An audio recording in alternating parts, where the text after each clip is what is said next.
Salam saudara-saudari semua. Kita melihat di kitab 1 Korintus pasal 14 disampaikan oleh Pastor Joshua. Tapi waktu kita melihat di pasal 14 juga kita perlu di pasal 12 dan 13, dan pasal 12 dimulai pertama. Sekarang tentang karunia-karunia roh, aku mau saudara-saudara supaya kamu mengetahui kebenaran.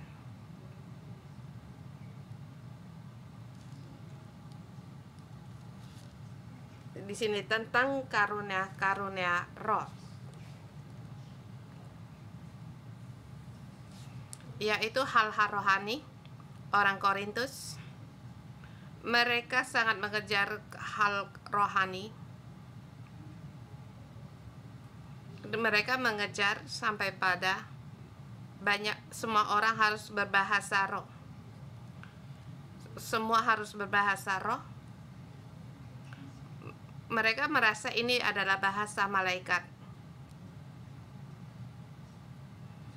Jadi pada saat mereka berbahasa roh, merasa diri sangatlah suci, sangatlah rohani. Dan salah satu permasalahan di gereja Korintus, mereka terpengaruh oleh tradisi oleh Yunani sehingga penuh dengan percabulan. Salah satu hukum dalam kenikmatan dan salah satu juga hukum dalam penderitaan, mengejar kenikmati badani. Jadi dipenuh dengan percabulan, perzinaan, dan bermacam. Mereka bisa sembarangan membebaskan diri, dan sampai mereka mengambil istri ayahnya. Mereka merasa itu satu kebanggaan dan menyuruh mereka berubah, tapi mereka tidak mau. Bahkan Paulus berkata orang-orang ini harus diusir.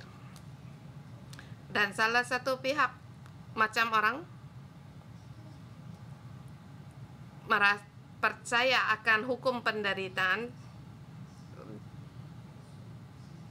terpengaruh oleh juga akan budaya di Yunani, merasa untuk menderita penyiksaan terhadap tubuh.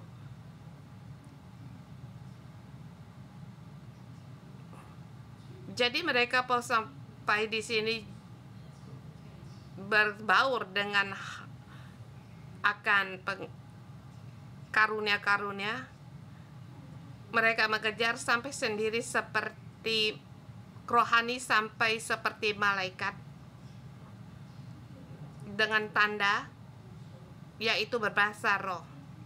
Pada saat mereka mengejar demikian, kalau dia merasa dirinya malaikat, para perempuan dikatakan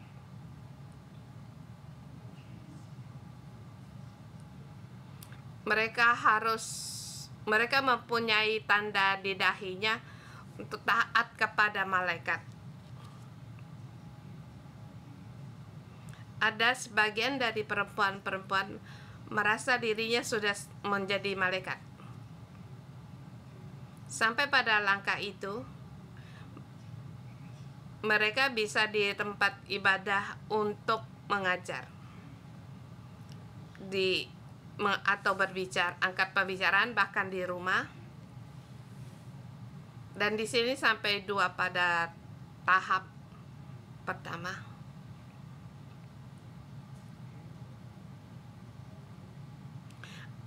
Dia tidak lagi bersetubuh dengan suaminya.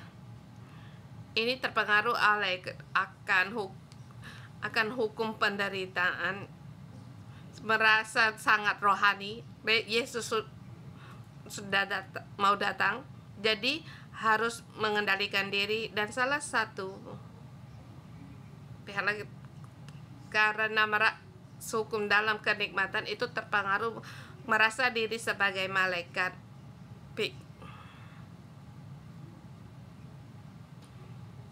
Dalam pikiran mereka terpengaruh seperti yang kuil.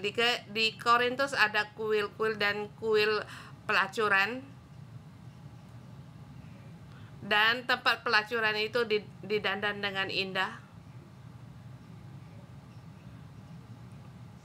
Kemudian kamu bersama perempuanmu atau laki-lakimu di situ mengadakan hubungan badan, sebab dia sendiri, dia malaikat, dia sampai pada tahap seperti malaikat. Jadi pada orang-orang bersetubuh dengannya, orang-orang itu akan menerima kekuatan dari malaikat.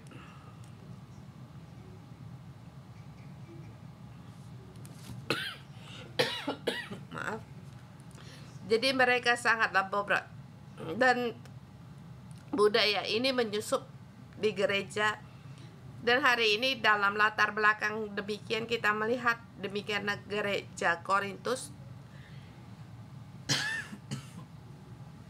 Jadi di pasal ini kita melihat kita harus sampai pada latar belakang yang demikian, dan yang mereka di sini mengejar akan berbahasa roh seperti malaikat, mengejar hal-hal roh, dan mereka bertanya kepada roh, apakah ini hal yang tidak benar?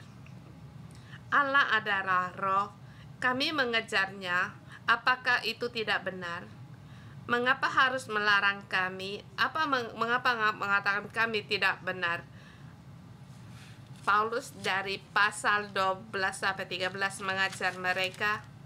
Jadi di sini tentang karunia-karunia roh, kamu yang mengejar akan hal rohani, dikatakan kamu harus merindukan karunia rupa-rupa karunia yang tertulis di bawah.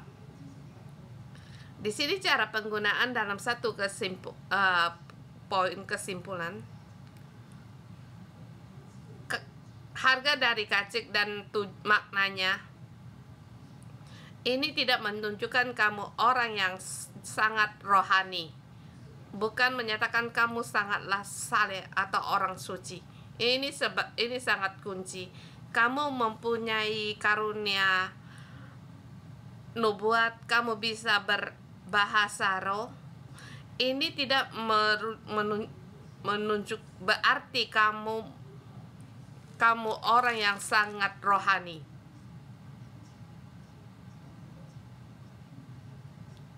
Tapi orang-orang Korintus mengejar karunia-karunia ini dan mempunyai karunia ini dan merasa dirinya sangat rohani, dan kita pun mempunyai pikiran yang sama, yang lebih jelas nyata lagi. Kita semakin banyak doing, kita akan semakin rohani, dan pelayananmu semakin besar, jumlah orangmu lebih banyak, maka kamu akan lebih rohani, kamu akan merasa diri lebih baik dan membuktikan kamu dipakai oleh Tuhan. Kita menggunakan pelayanan kita dan karunia kita untuk menentukan harga kita. Ini perkara mereka dan juga perkara kita yang sekarang. Tetapi kita berbeda dengan gereja di masa itu. Tapi pada saat kita membaca 1 Korintus, seperti kita membaca di pasal yang ke-7,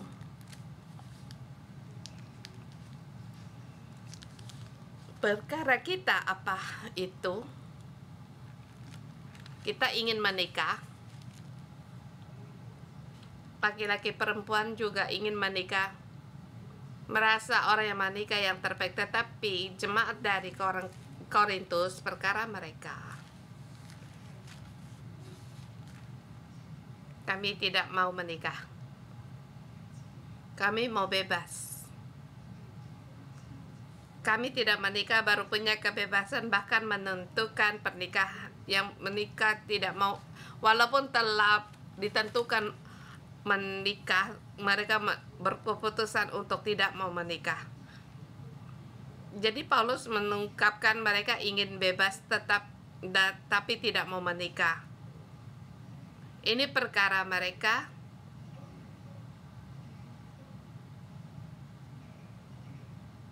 Dan pada kita di sini mencari, kami boleh menikah, kami ingin menikah. Tidak jawaban untuk tidak, kami boleh menikah, boleh cerai. Pengen jawaban yang demikian. Walaupun sekarang kita juga ada yang sudah cerai dan menikah lagi. Kita mengambil jawaban dari pasal ke-7 untuk mencari jawaban dari membuat orang pada ragu, sesungguhnya tidak tahu apa yang diajarkan oleh Paulus, dan mengambilkan akan di sini di ayat 14 mengenakan tentang karunia. Apakah gereja Korintus gereja yang sangat rohani? Mengapa kita harus mengejar hal-hal rohani? Dan mereka masing-masing harus mengejar, dan mereka masing-masing berbahasa roh. Dan Paulus menjawab mereka, kalau kita di tempat ini mencari jawaban untuk kita yang sekarang, apakah perkara kita sekarang? Bukan setiap orang mengejar bahasa roh. Yang kita cari, mengapa saya harus berbahasa roh? Mengapa orang yang dipenuhi Roh Kudus harus berbahasa roh? Sikap kita berbeda, terbalik, sebab kita perlu menghadapi akan karunia, akan percepatan ini. Merasa di zaman para rasul sudah tidak ada lagi karunia, dan bahasa sudah berlalu. Tapi saya tahu ini cara pembicaraan yang demikian tidak benar. Kalau kita berdebat demikian terus, maka yang kita percaya hanyalah penalaran atau akal budi terhadap hal-hal rohani. Kita tidak akan mengejar, bahkan kita menolak. Kalau menggunakan kebenaran ini cara ini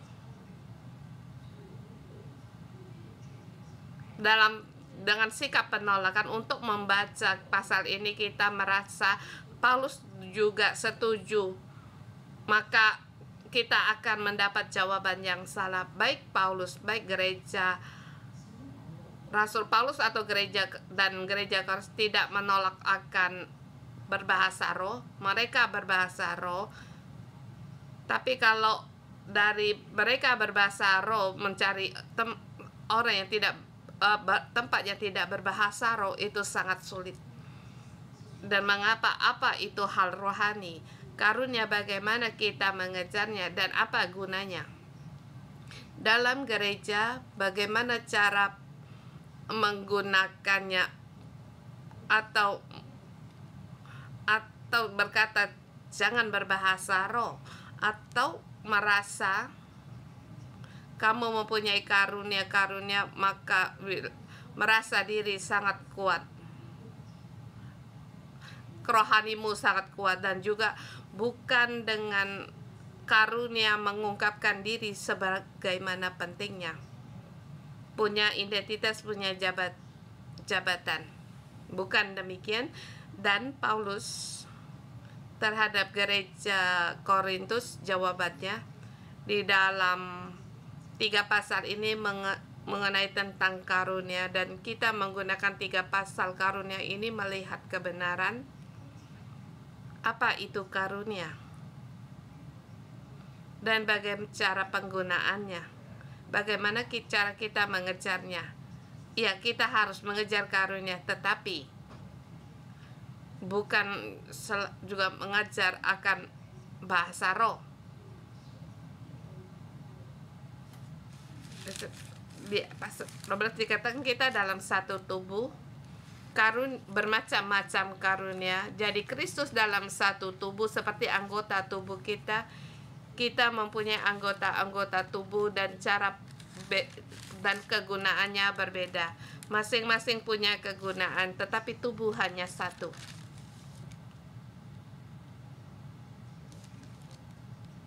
Bahkan Tuhan Yesus adalah Tuhan. segala karunia berasal dari Dia. Jadi kita punya tubuh yang satu dan mempunyai anggota karunia, bermacam-macam karunia. Mengatakan tentang karunia, menyuruh mereka jangan membeda-bedakan atau membuat golongan-golongan, dan karunia mempunyai urutan tertentu seperti ayat pasal 12 ayat 28.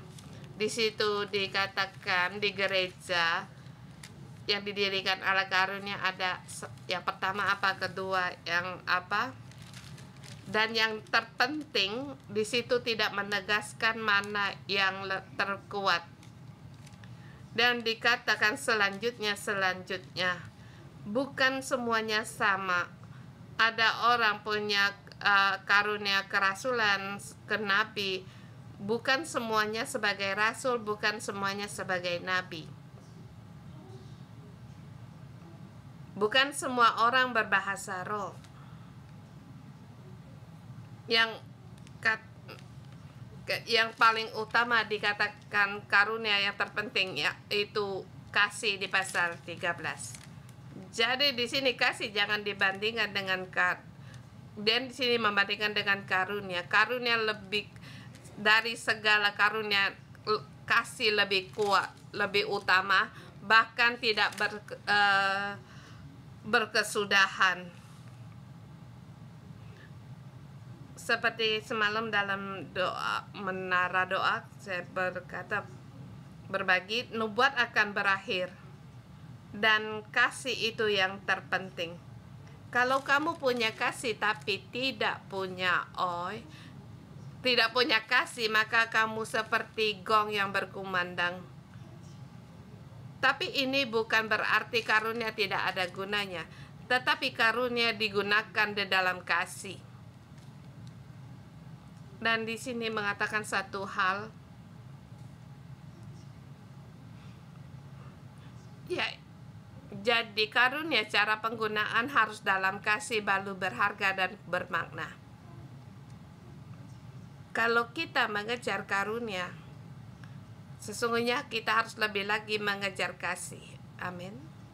Kalau tidak, semakin kamu punya karunia, ya benar kamu bisa menyembuhkan dan mengusir setan, merasa diri sangat lihai. Yes, tapi Yesus berkata, aku tidak mengenalmu.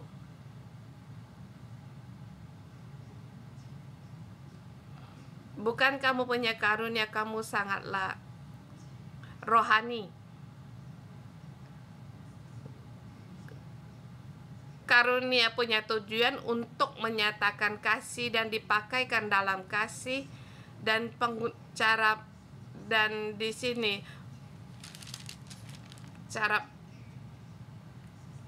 13 dikatakan dasarnya adalah kasih. Itu karunia itu sesungguhnya menyatakan tentang kasih. Kalau kamu meninggalkan dasar ini, maka kamu akan seperti gong berkumandang, canang yang bergemericing.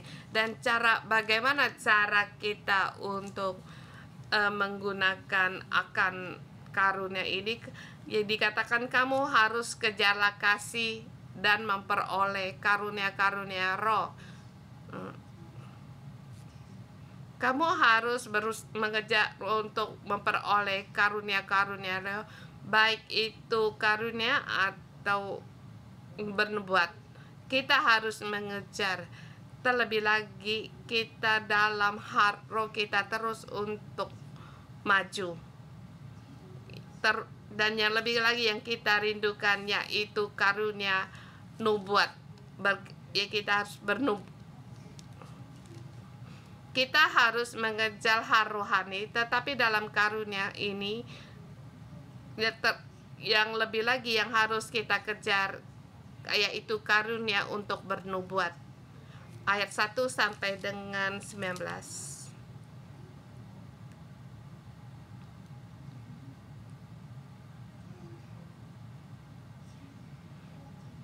Di sini menerangkan bahwa kita harus mengejar karunia bernubuat daripada berbahasa roh. Mengapa? Sebab untuk bernubuat bisa membangun orang lain, membangun gereja, seperti Pastor Deborah, nubuatannya membangun gereja jemaat.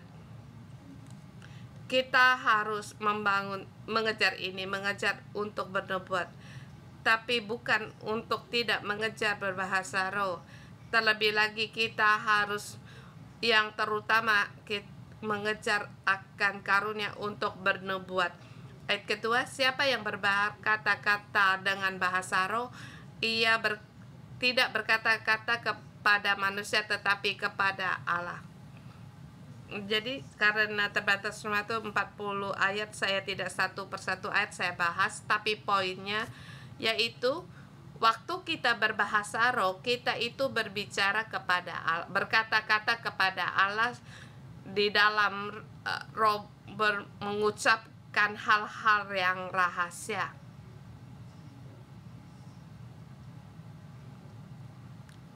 Berbahasa roh saatnya tahu Allah memberi jamahan Allah kepada saya. Sebab di dalam roh kita mengucapkan hal-hal yang rahasia dan kepada Allah. Berbeda dengan nubuatan nabi. Bernubuat itu untuk membangun, menasehati dan menghibur orang. Berbahasa roh untuk membangun diri sendiri, bernubuat untuk membangun jemaat. Karena dasarnya adalah kasih. Jadi karunia-karunia cara menggunakan kita harus memiliki kasih untuk membangun orang lain. Karunia tidak menunjukkan dirimu sebagai malaikat, tetapi karunia membangun dirimu sendiri dan juga membangun orang lain. Yang harus membangun jemaat, atau inilah yang disebut dengan berbahasa roh. Bernubuat. Aku suka supaya kamu berbahasa roh, tetapi juga ingin supaya kamu bernubuat. Sebab lebih berharga kepada orang-orang yang berkata berbahasa roh, kecuali orang itu dapat menafsir. Di sini kalau kita berbuat ada satu, mengapa kita harus berbahasa roh secara serentak? Mengapa kita harus bersama-sama berbahasa roh? Kamu harus ingat, waktu kita berbahasa roh, kita berdoa kepada Allah. Kita bukan berkata-kata berbahasa roh, tetapi kita berkata-kata kepada Allah. Demikian juga terhadap Paulus yang kita berkata-kata kepada roh, tetapi ada pada pertemuan jangan kita menggunakan berbahasa roh. Seperti saudara ini, kamu berdiri.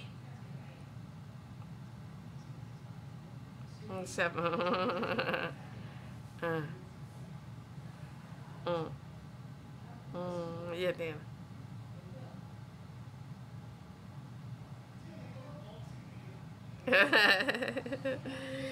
Merasa aku yang tidak kenal kamu.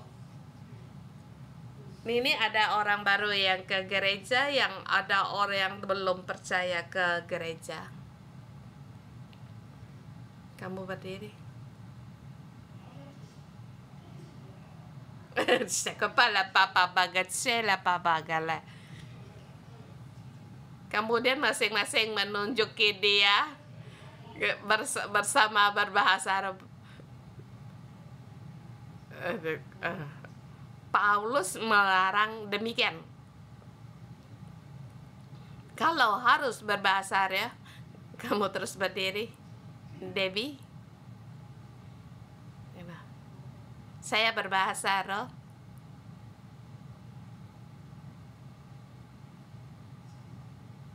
Tidak ada.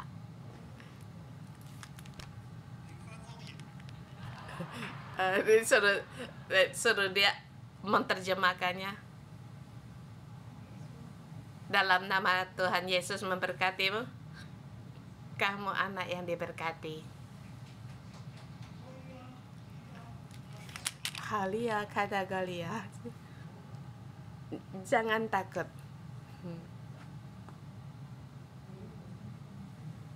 Kamu orang yang setia berdoa pada Tuhan.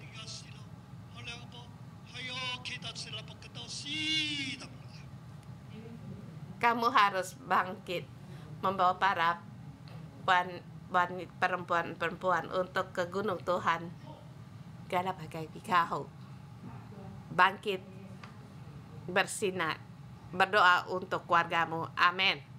Jelas? Kalau kebanyakan harus yang menafsir, maka dia akan menyatakan keperluannya menjadi perkara yang dia hadapi, atau di tengah-tengah ada penghiburan, dan bahasa roh ini untuk menghibur dia, dan bahasa roh yang ditafsirkan seperti nubuat. Ini yang dikatakan oleh Paulus, kalau kamu di gereja untuk berbahasa roh harus ada 2-3 orang. Kalau ada teman baru yang datang, tidak boleh semua orang berbahasa roh kepadanya, paling banyak 2-3 orang. Kemudian itu juga harus ditafsir. Tapi kalau aku berkata, aku punya bahasa roh berkata kepada jemaat, dan seorang berbahasa cantik, ada orang yang cantik berdandan, nanti akan saya jelaskan. Kalau seandainya ada seorang saudara atau saudari dia berbahasa roh,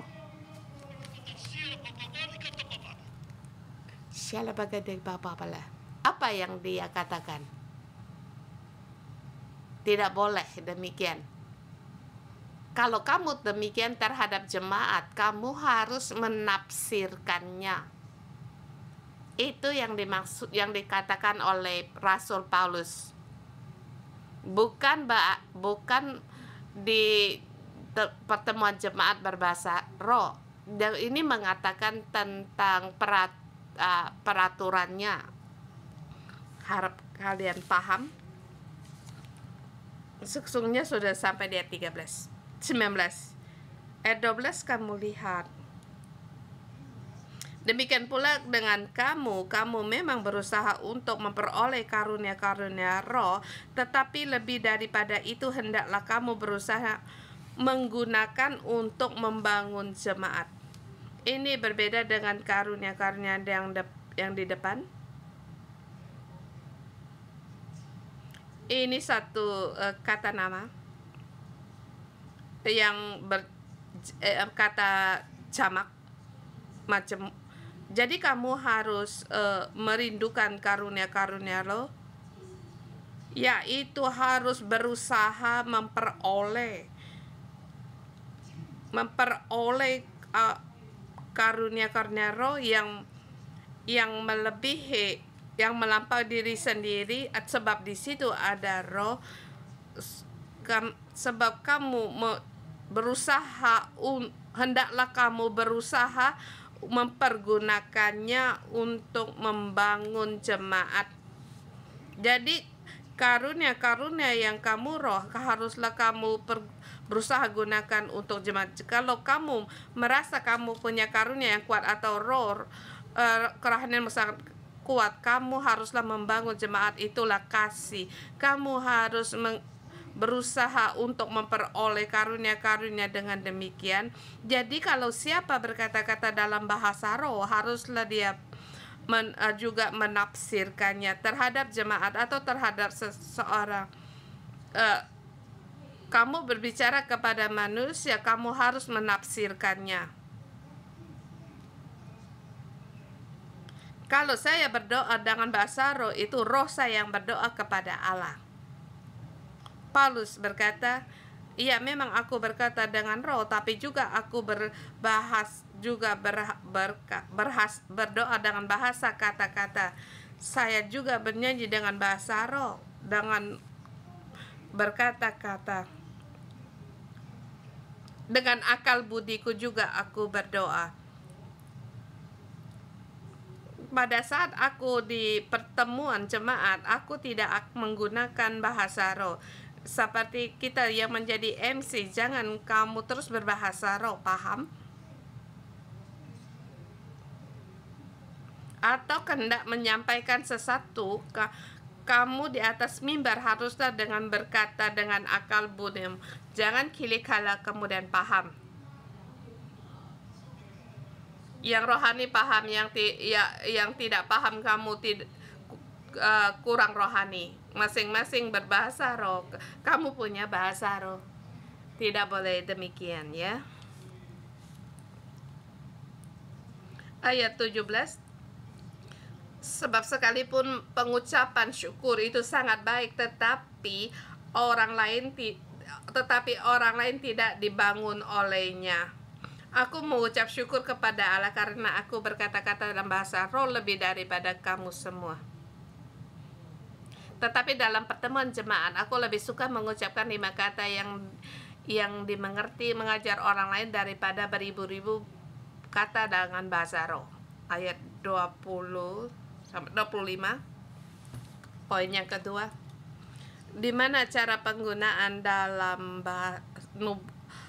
nubuatan dan bahasa roh yang terpenting. 20. Jadi saudara-saudara, janganlah seperti anak-anak dalam pemikiranmu, jadilah anak-anak dalam kejahatan, tetapi orang dewasa dalam pemikiranmu. Yaitu kamu harus dewasa. Jangan terus mengejar karunia dan merasa dirimu sangat punya kehidupan dan sangat rohani. Karunia dengan kehidupan itu berbeda. Ya, memang kita harus mengejar akan mempunyai jiwa yang baik untuk mengasihi orang dan membanguni orang, dan juga jangan melakukan kejahatan. Dan di sini dikatakan terus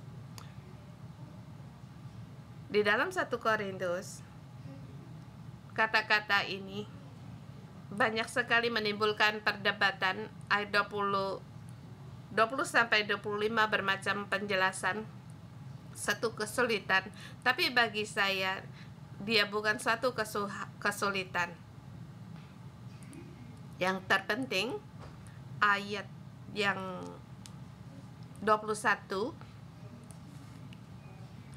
dalam ini menggunakan di kitab Yesaya pasal 28 ayat 11 sampai 12. Oleh orang-orang mempunyai bahasa lain dan oleh mulut orang asing aku akan berbicara kepada bangsa itu, namun demikian mereka tidak akan mendengar aku, firman Tuhan.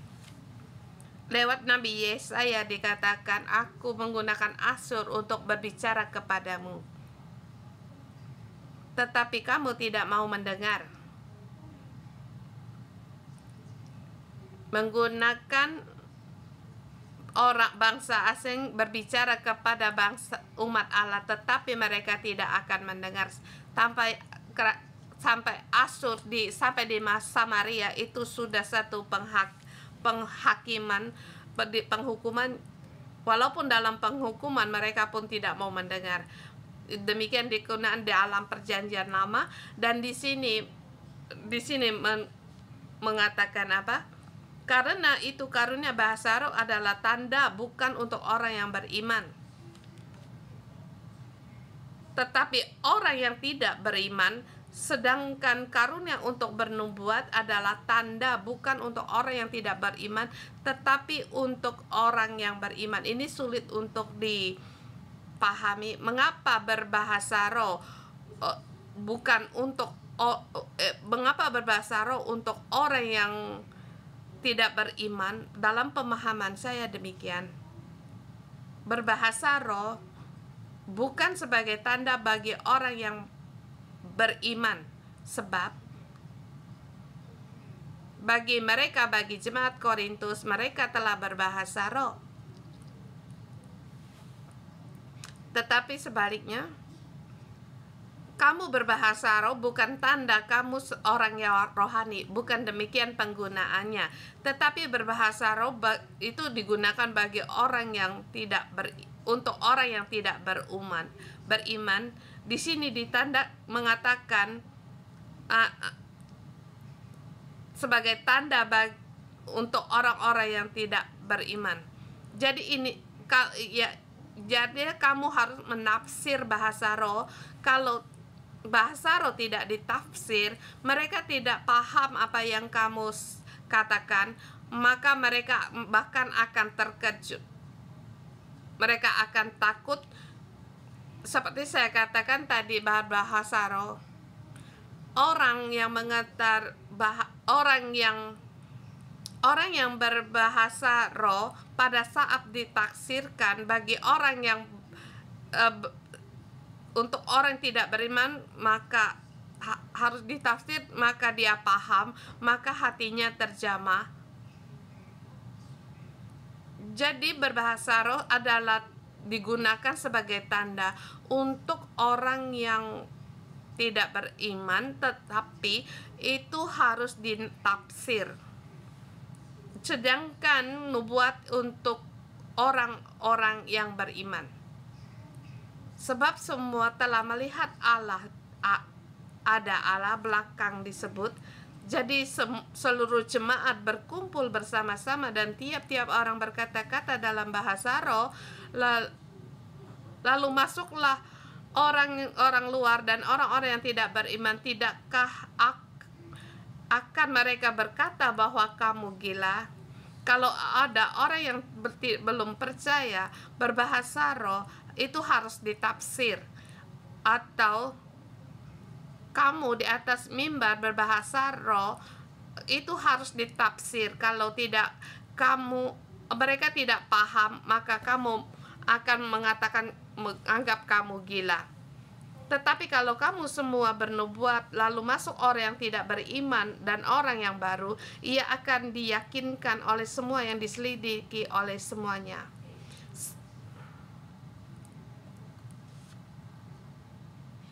Seorang yang tidak percaya masuk, kita masing-masing berkata bahasa yang berbeda-beda. Dia pun sangat terjamah hatinya, sebab dia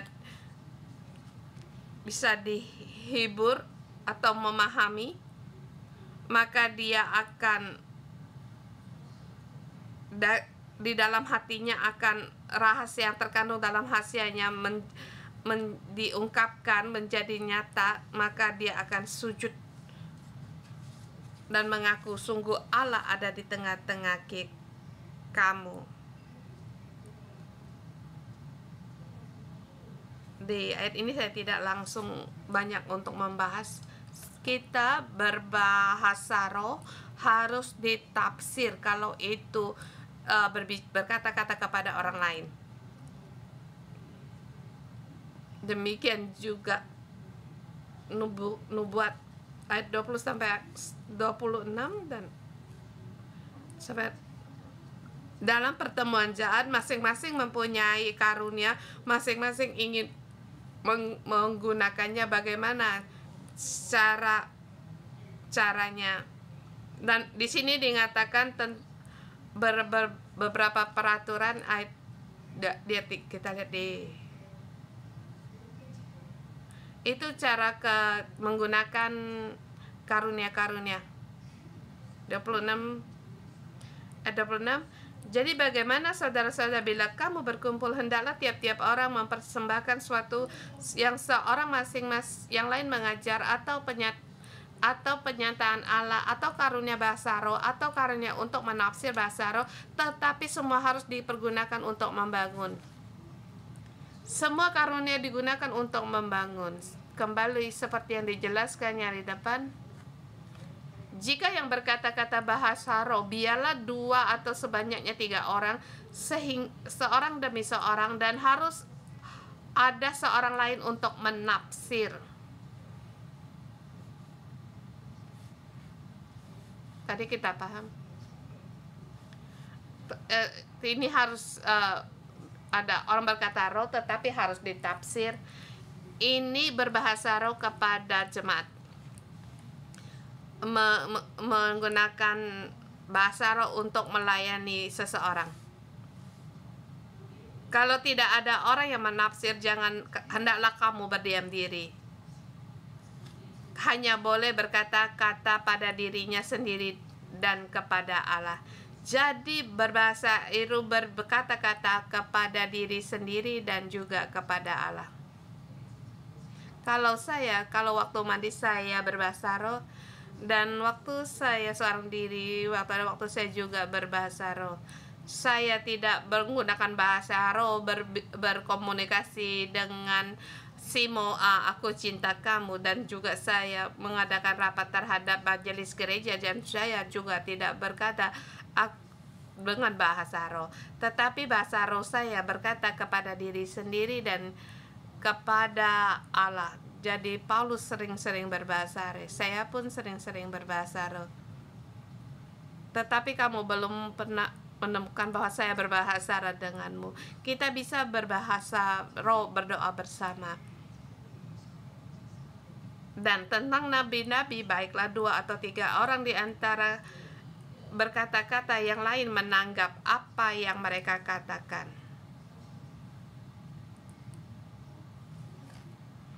Jadi di sini walaupun bernubuat, jangan sekaligus, dan juga perlu 2-3 orang, dan yang dikatakan orang paham, tetapi bukan serentak untuk dikatakan. Dan kita katakan berkata-kata kepada Allah. Waktu kita bersama berdoa, kamu boleh berkata berbahasa roh atau berdoa dengan akal budimu. Tapi di sekitarmu mendapat petunjuk. Kalau jika seorang yang mendapat pernyataan, maka dia harus yang satu mendapat pernyataan, yang satu harus diam. Pertemuan mereka tidak sama seperti kita. Siapa punya nubuatan, dia bisa untuk berkata-kata ini, menyatakan nubuatannya, yang lain juga bernubuat, masing-masing seperti saling bernubuat. Semakin merasa diri sangatlah rohani. Sesungguhnya Paulus berkata itu kacau, tidak boleh demikian. Bernubuat juga harus 2-3 orang, dan juga harus bergantian. Seperti Ahong bernubuat,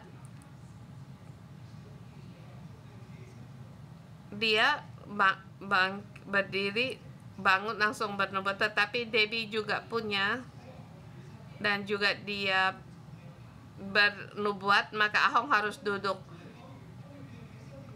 Belum lagi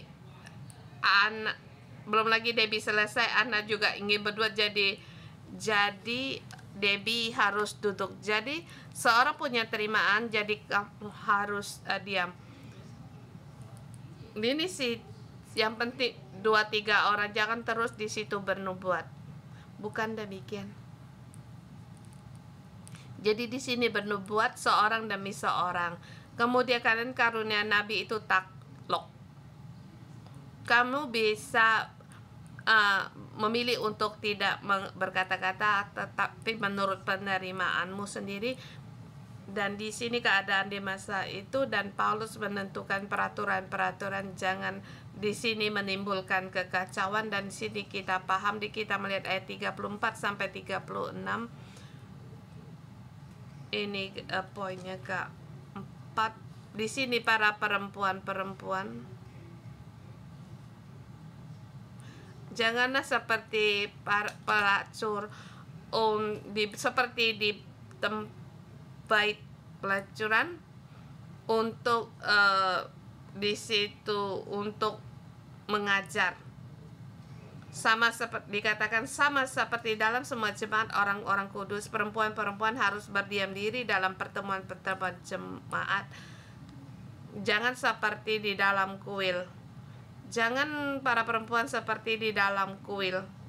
Kamu haruslah berdiam diri dalam pertemuan-pertemuan jemaat. Ini berarti bukan semua para saudari-saudari kita harus berdiam diri. Tetapi di masa itu para perempuan-perempuan, kita lihat terus, mereka kalau ingin mengetahui sesuatu hendaklah menanyakan kepada suaminya di rumah. Kita di atas lihat dulu, sebab mereka tidak diperbolehkan, hendaklah mereka seperti yang dikatakan oleh hukum Taurat. Mereka harus di rumah bertanya kepada suaminya, sebab tidak sopan bagi perempuan untuk berbicara pada pertemuan ibadah. Adakah firman Allah mulai dari kamu, atau hanya kepada kamu saja firman itu datang? Di sini dikatakan para perempuan jangan seperti di tempat kuil pelacuran, sebab di masa itu di kuil itu sangat terkenal di Korintus. Perempuan-perempuan mengajar para laki-laki. Jadi Paulus berkata dengan jelas bahwa perempuan tidak boleh di situ mengendalikan laki-laki. Jadi di sini perempuan menganggap dirinya sangat suci dan terkait dengan malaikat, dan merasa diri mempunyai status yang demikian, jadi merasa sangat bangga. Sampai mereka pun di gereja juga demikian, seperti masyarakat kita sekarang, seperti di Taiwan, terlebih di dalam tempat-tempat yang berpegang pada budaya, maka kamu akan menemukan para lesbian, mereka bersama atau macam-macam lah. Itu sangatlah terkenal. Jadi di Taiwan, kalau kita seperti dua saudara, aku sama dengan Jason, kami berjalan-jalan di Taiwan di satu tempat lokasi budaya. Waktu kami berjalan bersama, jangan bergandengan tangan sambil berjalan, paham? Atau jangan pegang pundak atau saling bergandeng tangan. Jalan ya jalan, bicara ya berbicara. Pahamkah kamu? Demikian keadaan yang sama para perempuan-perempuan. Makasih Pastor Jason. Perempuan jangan di depan pertemuan-pertemuan mengajar. Masing-masing kalau ada pertanyaan ingin yang kamu ketahui atau yang ingin kamu katakan, bertanyalah pada suamimu dan berbicara pada suamimu di rumah. Dan juga para perempuan janganlah berdandan yang sangat norak di depan pertemuan jemaat. Iya, banyak hal yang tidak aku paham. Iya, nubuatmu sangat lihai. Jangan lebay, jangan demikian. Kalau kamu tidak paham apakah nubuatnya itu benar, kamu harus pulang bertanya pada suamimu, Pak, adakah kamu melihat di sini terhadap situasi di masa itu? Dan bagi kita sekarang, seperti kita sekarang, para perempuan harus menudungi kepalanya. Semua tidak boleh berbicara. Tidak, bukan demikian. Allah menciptakan laki-laki dan perempuan. Laki-laki perlu perempuan, perempuan memerlukan laki-laki. Masing-masing mempunyai kegunaannya masing-masing, identitas dan kedudukannya masing-masing, dan perempuan mempunyai karunia-Nya sendiri, bukan? Allah memberikan karunia kepadanya, mengapa tidak boleh digunakan?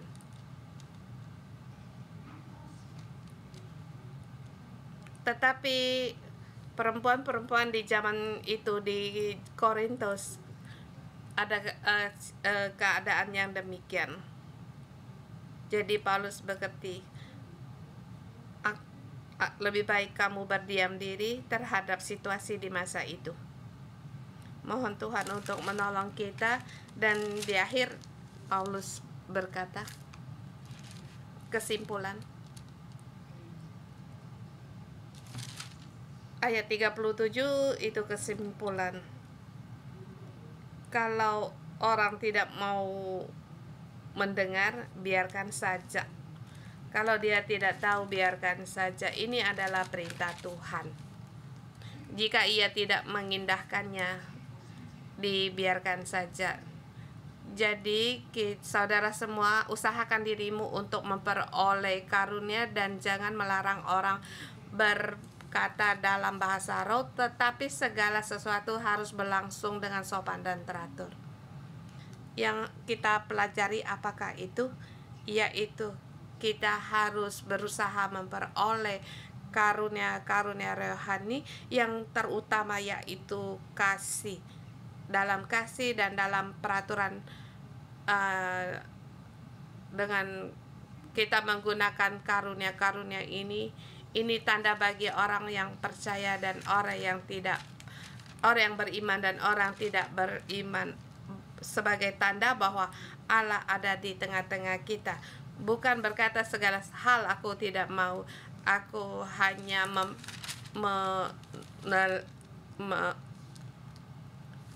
mengaji Alkitab. Bukan hanya demikian.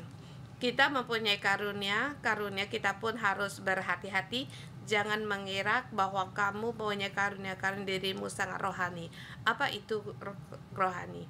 Yaitu kamu bisa untuk membangun orang, mengasihi orang lain, dan mengorbankan dirimu. Kita harus dalam kasih, menggunakan karunia, menggunakannya dalam kasih dan juga secara sopan dan teratur, punya peraturannya sendiri. Kiranya Roh Allah ada di tengah-tengah kita dan juga memberkati gereja kita yang dipenuhi dengan karunia-karunia rohani, penuh dengan kasih. Gereja pohon kehidupan. Amin.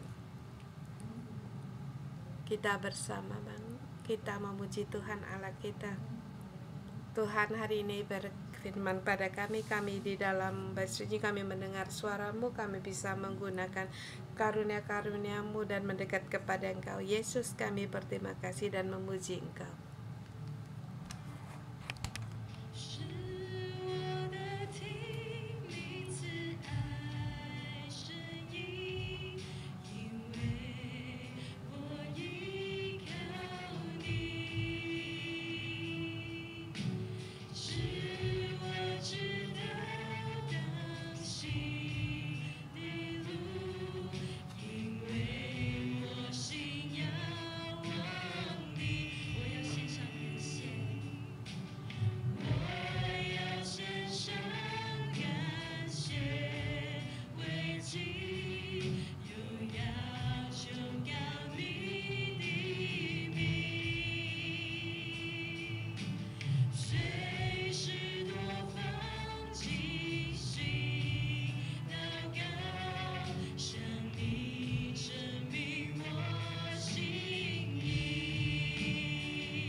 Kita bersyukur pada Tuhan memberikan kita karunia. Yang punya karunia silakan angkat tangan kita bersama.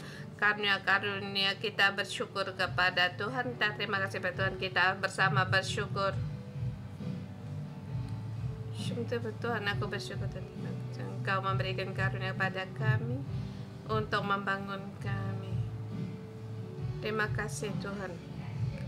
Tuhan, aku bersyukur Engkau memberikan bermacam-macam karunia-karunia. Tak pernah mereka percaya Tuhan Yesus begitu bisa menggunakan dalam dunia roh, baik berbahasa roh atau berbahasa aku membeda-bedakan roh pengembala. Tuhan, aku berterima kasih dan memuji Engkau. Kita bersama di hadapan Tuhan. Apakah karunia kita pakai dalam kasih Tuhan, dalam kasih? Adakah kamu di dalam jemaat karunia diberikan kamu tidak suka? Seperti Pastor Demar, nubuat sampai bernubuat berapa kali. Dia mulai merasa resah terhadap karunia nubuatannya.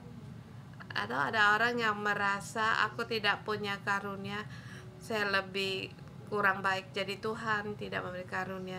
Mari kita renungkan karunia Tuhan kepada kita. Tuhan, mohon Engkau terangi kami di dalam penggunaan karunia yang Engkau berikan. Apakah itu berdasarkan dari kasih atau berdasarkan kerinduan orang lain memiliki lebih rohani? Kami tidak punya, kami lebih buruk dari orang. Mengapa Engkau tidak memberikan pada kami? Aku tidak rohani, pengenalan aku terhadap Allah tidak begitu mengenal, maka aku tidak memiliki karunia. Tuhan, aku datang di hadapan-Mu berdoa untuk saudara-saudari kami. Penuhilah lebih banyak lagi dengan kasih-Mu, sehingga pelayanan kami berdasarkan karena kasih, bukan dari kesombongan, tinggi hati dan kemegahan, memegahkan diri sendiri. Dan Tuhan,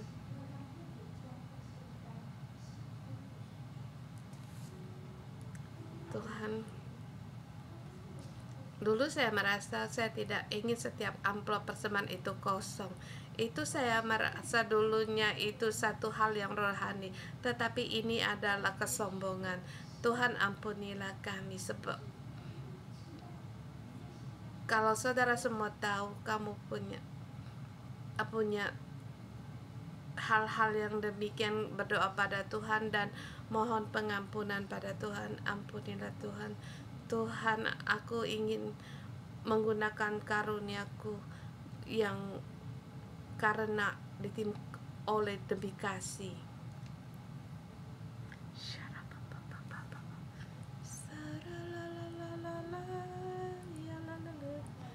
Waktu saya berdoa, ada sebagian orang kamu ingin punya karunia untuk membaca Alkitab dan memahami Alkitab. Bersamaan waktu Allah juga bertanya kepadamu, apakah kamu mengasihi aku dan sesamamu?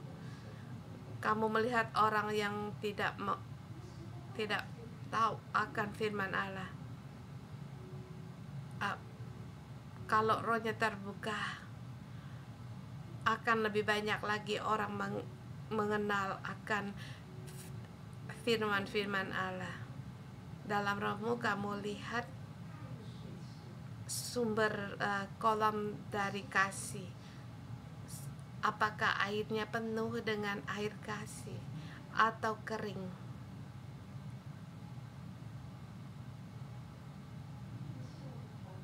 Terlebih lagi kita staf gereja.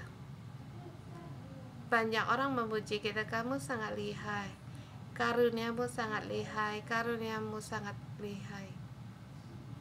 Tetapi kita sibuk pada pekerjaan.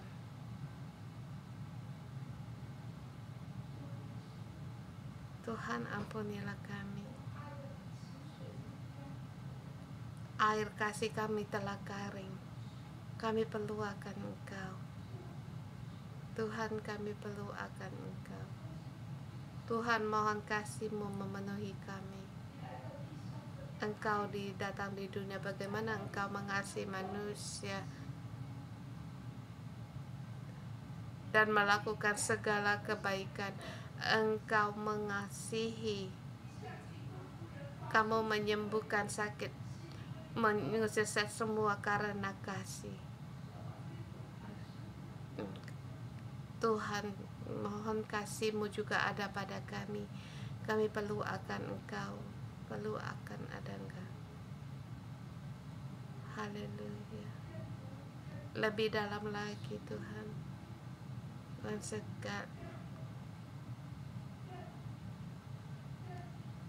lebih banyak lagi kasih-Mu Kau curahkan di dalam kami.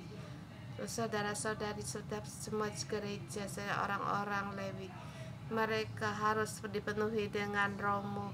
Kamu yang diselamatkan oleh Engkau, kasih-Mu memenuhi kami. Karunia pemberian dari senjata yang Kau berikan kepada kami. Kami menggunakan senjata ini untuk mengasihi dan untuk menyatakan kasih-Mu. Kasih yang tidak berkesudahan kami nyatakan, ya Yesus. Mari saudara kita mohon pada Tuhan.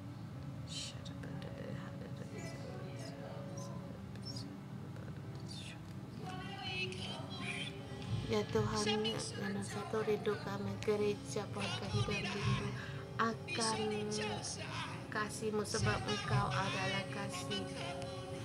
Kami rindu akan kasih-Mu.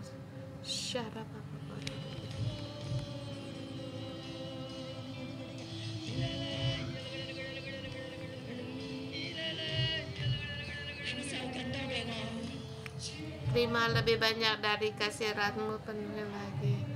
Penuhi saudara-saudara kami. Kami mengaku Tuhan kami tidak cukup. Penuhi kami dengan kasih-Mu.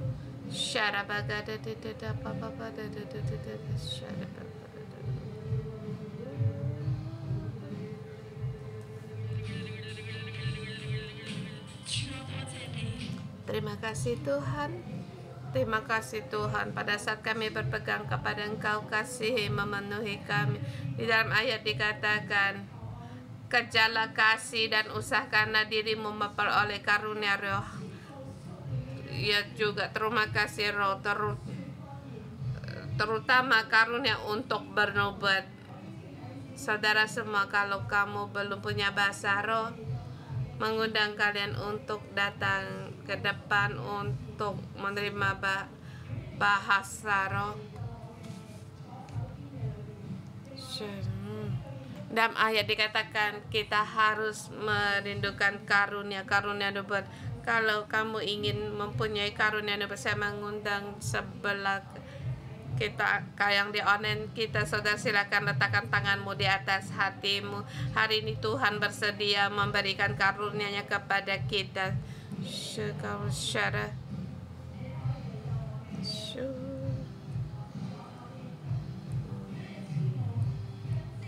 Kamu mengucapkan punya karunia untuk mendengar suara Tuhan, baik membangun diri sendiri dan bangun orang lain. Kita letakkan tangan kita di atas hati kita yang di arena sebelah, sebab Tuhan telah memberikan rema-Nya kepada kita. Pada saat kita memiliki kasih, kita mengenal karunia, kita bersedia untuk membuka bendahara rohani untuk diberikan kepada kita. Kita bersama berbahasa roh. Mohon pada Tuhan.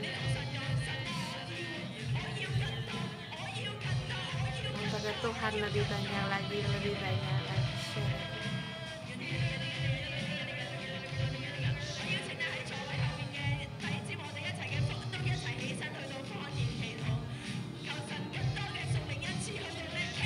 Kita bersama dalam berbahasa, mohon kuasa bahasa karunia Roh diberikan kepada kita.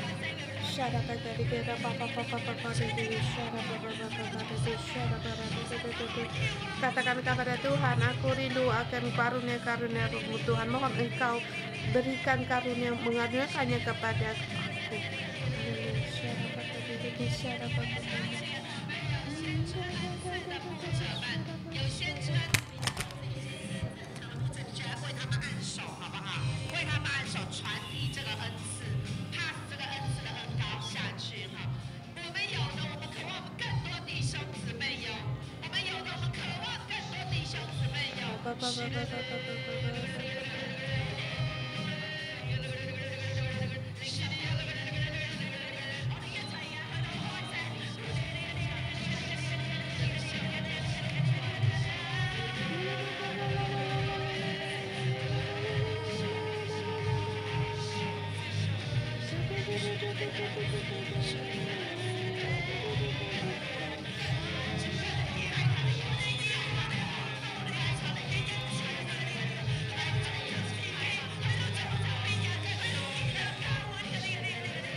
Dalam nama Tuhan Yesus yang menghalangi untuk berbahasa, roh semuanya pergi, semua kuasa Tuhan.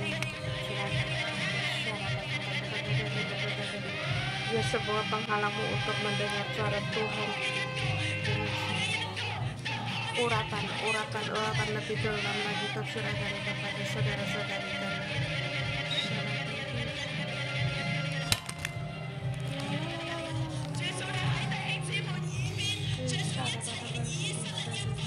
Atau segala yang menyumbat pendengaran saudara-saudara kami dalam nama Tuhan Yesus, semuanya yang penyumbat itu harus terbuka.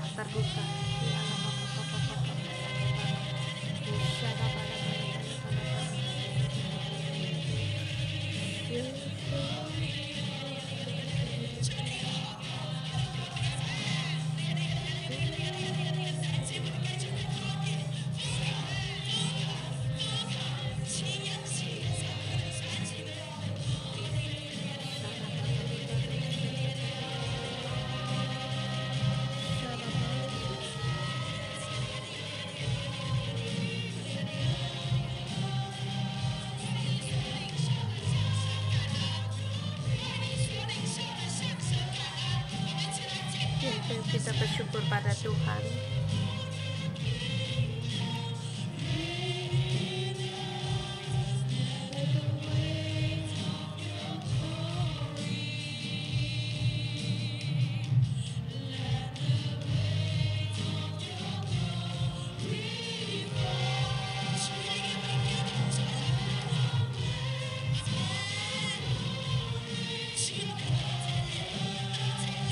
Tuhan, kami berterima kasih. Terima kasih Engkau memberikan kami nubuat dan kabar.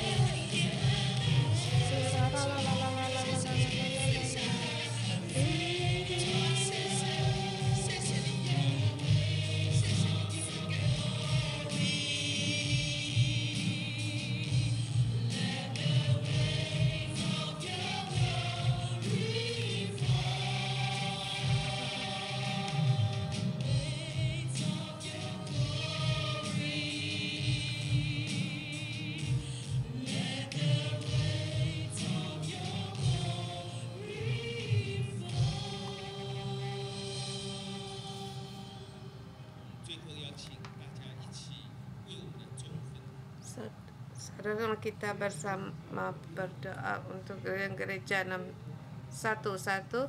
Roh Allah ada padaku karena Tuhan telah mengurapi aku,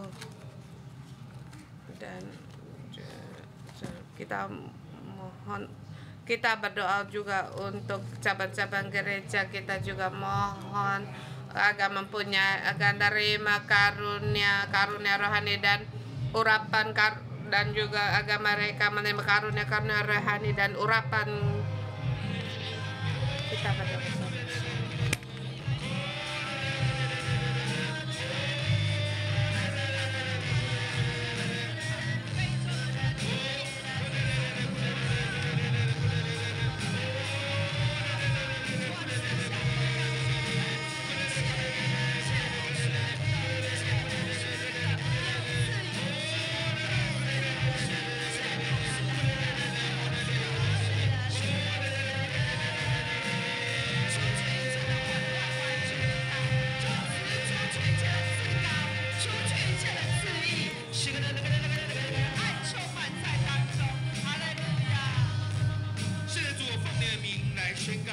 Dalam nama Tuhan Yesus saya nyatakan rohmu, urapanmu Engkau curahkan kepada semua cabang-cabang gereja, dan kami nyatakan rohmu memenuhi mereka. Engkau bangkitkan mereka untuk mengubah kota dan negara mereka, dan dalam namamu kami nyatakan Tuhan Engkau membangkitkan gereja-gereja semuanya. Semua misi Kau berikan kepada kami dan untuk terus berjalan. Berdoa dalam nama Yesus Kristus, amin. Saudara semua, kita juga harus merindukan hal rohani. Karunia kita karunia roh, dan lebih lagi kita merindukan untuk bernubuat. Kita ingin satu doa pengejaran dalam kasih. Allah memberikan berbagai karunia roh.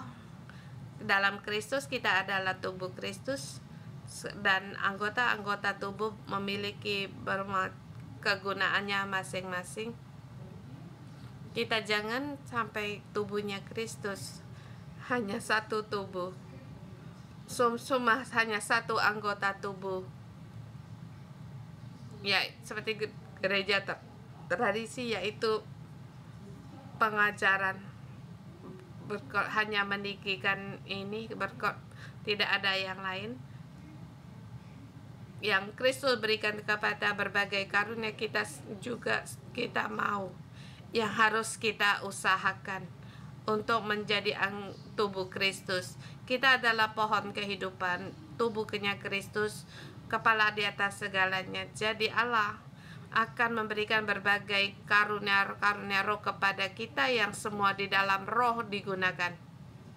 Kita pejamkan mata untuk diri kita sendiri, untuk gereja kita, untuk cabang gereja kita. Kita bersama berdoa.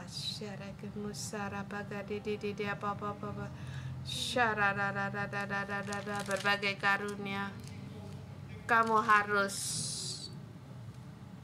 mengusahakan karuniamu untuk memperoleh karunia roh, terutama karunia untuk bernubuat. Tuhan, Kau berikan bermacam-macam karunia roh, Kau berikan kepada kami, sebab kami adalah tubuh-Mu. Roh Kudus, berbagai karunia roh Kau berikan kepada kami. Karuniakanlah kepada kami, untuk diri kami sendiri, untuk gereja kami dalam pekerjaan Roh Kudus. Kami harus berusaha untuk merindukan pemberian Allah, karunia rohani ini, tanda Engkau di tengah kami, dan juga tanda bagi orang yang tidak beriman. Tuhan, tolong kami.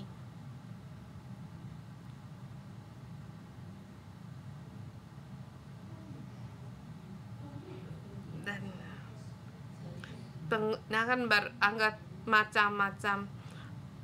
Allah hanya satu, dan dalam nama Yesus aku mendeklarasikan Roh Kudus dinyatakan bagi setiap orang. agar membawa kebaikan bagi orang lain. Dan Roh Kudus memberi hikmat dalam berkata-kata. Kiranya Roh Kudus juga memberikan kata-kata dalam pembicaraan. Dan juga ada yang diberikan karunia untuk iman, dan ada lagi seorang dikaruniakan untuk menyembuhkan, ada lagi seorang menggunakan kuasa mujizat, ada dan juga seorang untuk membeda-bedakan roh, dan seorang untuk membaca berbahasa roh, dan seorang lagi untuk menafsir, dan Tuhan juga diberikan kepada masing-masing setiap orang. Kita angkat tangan kita. Roh Kudus, Engkau yang Engkau catat dalam kitab 1 Korintus, semua karunia-karunia ini karuniakanlah kepada kami. Firman-Mu Tuhan Kau karuniakan kepada kami. Karuniakanlah kepada kami menurut kehendak Engkau. Berbagai karunia Engkau berikan kepada kami, kata-kata berhikmat, kata-kata berpengetahuan, iman, menyembuhkan penyakit, mengadakan mujizat untuk menyembuhkan, untuk berkata-kata bahasa roh yang membeda-bedakan dan menafsirkan bahasa roh. Dan masih banyak lagi ya Tuhan, karunia untuk memelihara pengembalaan yang terbesar, ya, yang utama, yaitu kasih.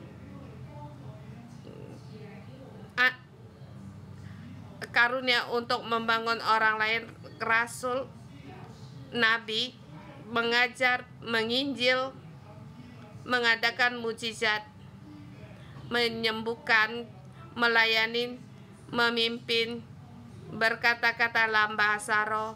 Segala sesuatu karunia-karunia ini Tuhan, menurut kehendak Engkau, Kau berikan kepada gereja kami, kepada cabang-cabang gereja, pohon kehidupan, gereja yang dipenuhi oleh Roh Kudus. Tuhan, Engkau ada di tengah-tengah kami.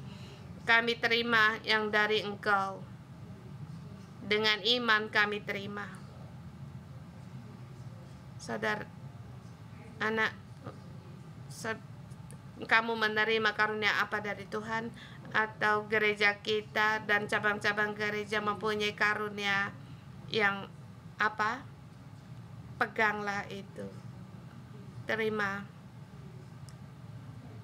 Engkau letakkan di atas hatimu. Katakan kepada Tuhan,